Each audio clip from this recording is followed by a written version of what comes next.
is November 28th, 2023. It's Tuesday. It's Harp Tuesday. Welcome to this week's episode. So that was Rouet, the first page of Hasselmans' Rouet, which is the second of three easy pieces from this collection of three pieces. And it's a lovely piece, and I was just working on it with a student today, and I thought I would do a Harp Tuesday episode talking about analyzing this first page, because it can be so helpful, and it's a way of making all these notes. So I think there's 16 bars plus one more note in the last bar here with 12 notes per bar. So that's 193 notes on this first page. And that would be a lot of unrelated notes to memorize. But if you can see it as groups, that just becomes so much easier. So I want to talk about that. And let's dig into it. So the first thing I'm going to do is I'm in Fourscore, and that encourages me to make a bunch of notes because it's so easy to erase them. So I'm using this on my iPad.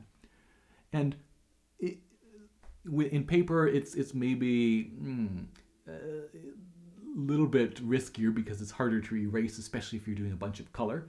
But with this, it's public domain. I'll link it down below. So you can always, if you're just printing it out, you can always print out another copy if your copy gets so messy.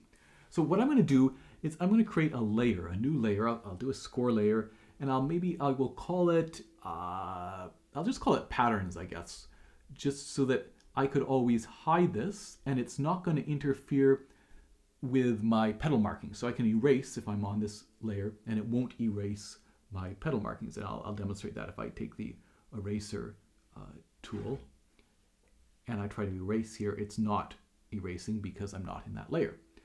So just kind of handy that way.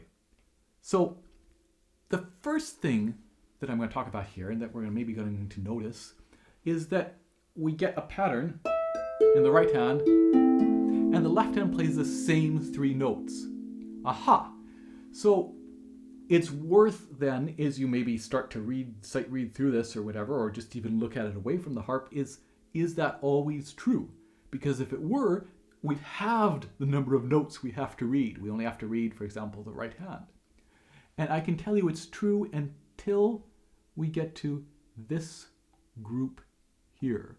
So I'm going to highlight that with yellow, that there, the pattern changes, that the hands don't match. The right hand and the left hand are playing two different groups. And then, of course, I mean, this next bar here as well, I suppose, but it's kind of clear the whole pattern changes there instead of 1, 2, 3, 1, 2, 3. So I'm going to mark that. And then let's go through here looking for patterns and shapes to recognize and to hang on to. And this is where a certain amount of music theory is very handy. So just in terms of being able to recognize chord shapes easily. So this is an A chord, right? It's a root position A chord. And then something else, A. Oh, here's a D. Both of them are A minor and D minor in this case, but it's not so important, but to know that this is the D chord. And to recognize that this is the end of the second bar, this F, D, A, F, D, A. Recognize that is a common chord shape. It's a second inversion 3-note chord shape, right? Root, first, second. Rather than saying, oh, here's 3 notes, and yeah, this pattern maybe feels a little bit familiar, to have a name to give it, that it is a D chord and a second inversion. That can be really helpful. So that type of music theory knowledge gives us more hooks on which to hang things. So what I see here, for example, in these first 2 bars,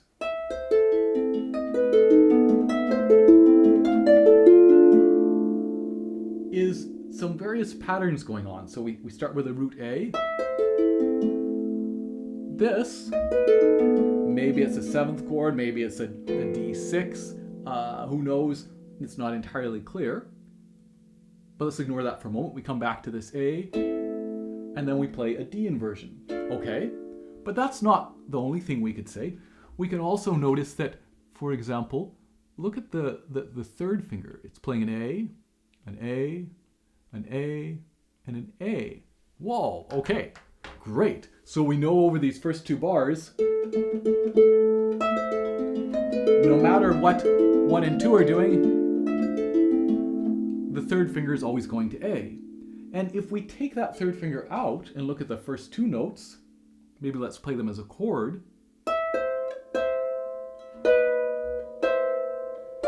We just go down one string, back up, and then back down. This beginning of the third bar starts with this same root position A that we just did. Aha! So there's a nice, satisfying little pattern there that we can see. The first note, right? We go E, D sharp, E, F. Always have the A at the bottom. Cool. Does it continue? Well, so bar 3 then, what happens here? Aha. There's that root position A again.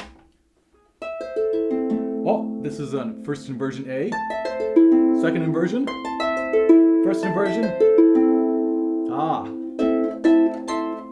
It's just an A progression, right? That should, again, a goal would be to have that type of thing be very familiar. You recognize this an A progression, root first, second, first. The goal is to have that to start to be very, very automatic. It's not just because you recognize it doesn't mean that the hands will do it, but it's the type of thing to practice enough that whenever you encounter that type of pattern in a piece, you can do that. And I often like to give the idea that the one way to think about these progressions is that imagine that the only strings on the harp were, in this case, A, C, E, notes of an A chord, right? A, C, E, A, C, E. That the rest of the strings had magically disappeared. So we play this. The next inversion, the next progression up, is just the next string that exists. So that the B doesn't exist, we go to the C. D doesn't exist, we go to the E. F and G don't exist, we go to the A. And we move up one string. Again, not actually one string, but if the D and the F and the G didn't exist, and the B, this is where we would end up. So if you can imagine that, that might be helpful, but that's the type of thing to practice. These sort of chord progressions for any chord.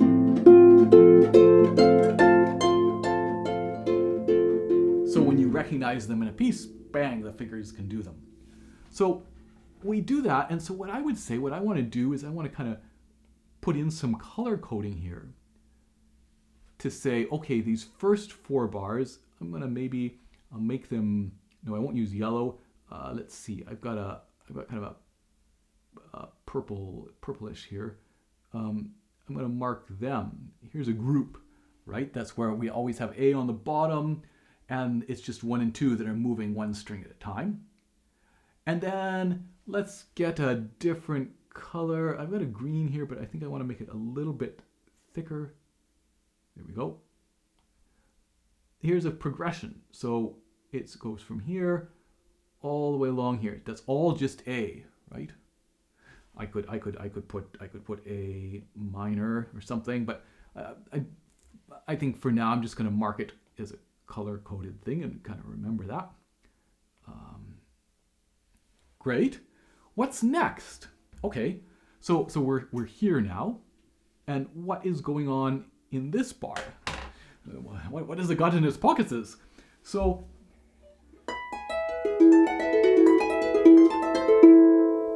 hey, wait a minute. That is actually the same pattern as the first 2 bars, just starting on a root E instead of a root A. But we have a root position.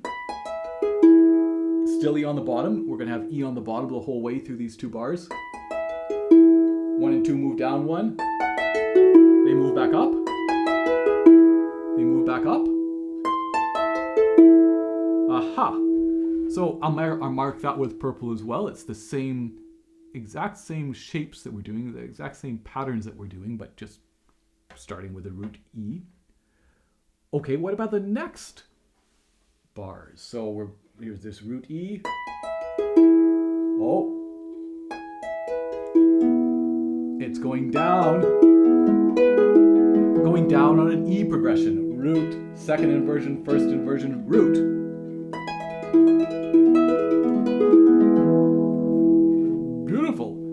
let's mark that one with green.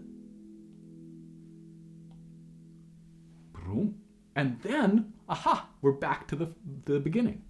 We're back to this next 4 bars. The next 2 bars are the same as the beginning 2 bars. So I'll mark those with purple. I know this, right? You might not immediately know this, but as you're experimenting with it, you might go, oh, wait a minute, this seems familiar.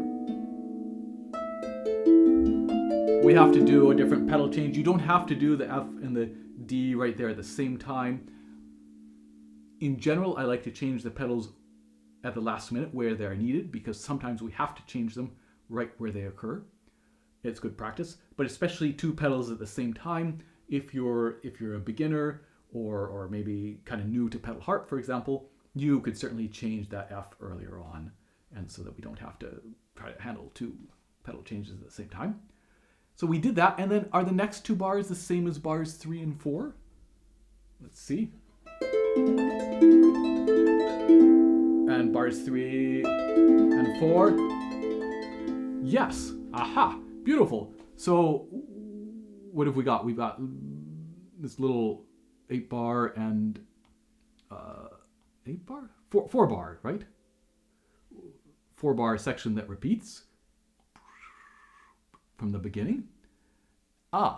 And then we get something new. So this, it's a progression. It looks like a B chord. This would be a B diminished or something, but again, it doesn't matter so much on the harp. The exact, is it major, minor, diminished, augmented, whatever. It's good to know that, but in terms of the hands, what's most important is just recognizing that it's a B first inversion shape, right? And a second inversion shape. Oh, new. This is now an A inversion. And then this is the one that's different in both hands. So I might mark this one with green as well. Maybe I'll do different than green to show a 1 bar chord progression. I don't have a, let's get a color. Let's get a orange maybe a nice little orange here. Great, and that looks big enough. Let's try this. So we'll do this, yeah, and this, right? 2 bars where it's a chord progression, but just 1 bar. And again, you could write the name of the chord here. Maybe I might write it in just a slightly easier to read. I could use green there. Maybe that's less confusing. Maybe it's more confusing. So here we have an A, right? Here we have a E. Back to this A. This is a B, and this is an A. Whatever makes sense to you. But to even just recognizing that, okay, once we start this bar, so for example, let's take this bar here, which is the same as bar 3, this A progression. Once you recognize that it's an A chord and an A progression, all you need to know is where is the next one going. So we're going up, must be this one. Up, must be this one. Back down, must be this one. It just simplifies. Once we know the order, these 24 notes become like one thing. We just need to know we start on this and we go up, up, down. Great. So then let's talk about this bar here. And here, as I say, this spot, the hands do something different. So we start with a root position E chord. Left hand stays on that E chord. And the right hand, left hand stays on the E chord and the right hand moves down. So we could consider that this is maybe a 7th chord, an E 7th chord. We're adding the D in here, but we have this feeling of moving down with the right hand and the left hand stays the same. Okay, so not quite as tidy as the rest of this page, but we just have to remember it's a little bit different. And then the ending is just a big A arpeggio. So starting from here, notes of an A chord, A, E, C, A, E, C, A, C, E, A, C, E, A, just down and up with 1, 2, 3, 4, 1, 2, 3, 2, 1, 4, 3, 2, 1, done. Beautiful. Talking about this bar where the hands are different reminded me of this bar here at the bar 3.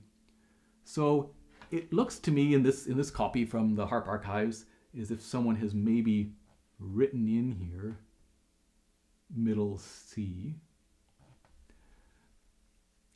It's because it's written, this left hand is A, C, A. A 1-5-8 shape, not matching the right hand and not matching kind of this pattern that we're establishing on these. And the interesting thing is that this piece has, it's 3 pages. The middle page is different. We're going up 3, 2, 1, 3, 2, 1. And the last page is the same as the beginning. And this time it is a printed middle C there. So my best guess is that's a misprint. I don't know for sure, but I would play it as a C. I think it just makes more sense to play it as a C there. And again, that means that only until we get down to here, everything else, both hands are doing the same thing. So then if we go through this, we have this pattern where we're keeping the bottom note. I'll see if I can do this memorized. Right, go down 1, back up, change the pedal, back, and we're going to do this A progression, where we go up 3 and then down 1. And now I think we're back to the beginning, right? But on an E chord, down 1, back, up, and now this is an E just going down 4 progressions. 4 back to the beginning, down, up, up. Here's this A progression. Here's this B. First time we've had a B chord. It feels like a B chord. Here's up, A chord going down. This is the one that's different. It's this, root position E chord. Feels like a 7th chord. And then A. So I've never actually, I've worked on this with students, I've never actually played it myself, but just working today through it like that, analyzing it, meant there I was able to basically have that memorized slowly, not fluently, but just because of those little repeating patterns, right? It's so nice and tidy and all these patterns that fit together. So I'll leave it to you as an exercise to look at the second page, where again there's lots of nice little tidy patterns, but hopefully that gives you an idea of how you, not only for this piece, but other pieces, especially ones that are quite kind of, in a sense, formulaic, where you're doing repeating types of patterns, that the more you can find things to hang on to, the easier the piece becomes. In terms of the actual mechanics of playing it, I will refer you to the episode I did on Aurum Aqua. And of course, this piece needs a pedal harp, but Aurum Aqua, you can play it on lever harp or pedal harp. And I talked there about ways to practice that 1, 2, 3, 1, 2, 3 pattern for evenness and speed, and playing them as chords and dotted rhythms and all that good stuff. So check that out if you're interested. But in the meantime, I hope this kind of thinking of how to analyze a piece is helpful. And I will see you maybe next week for another episode of Harp Tuesday. Cheers.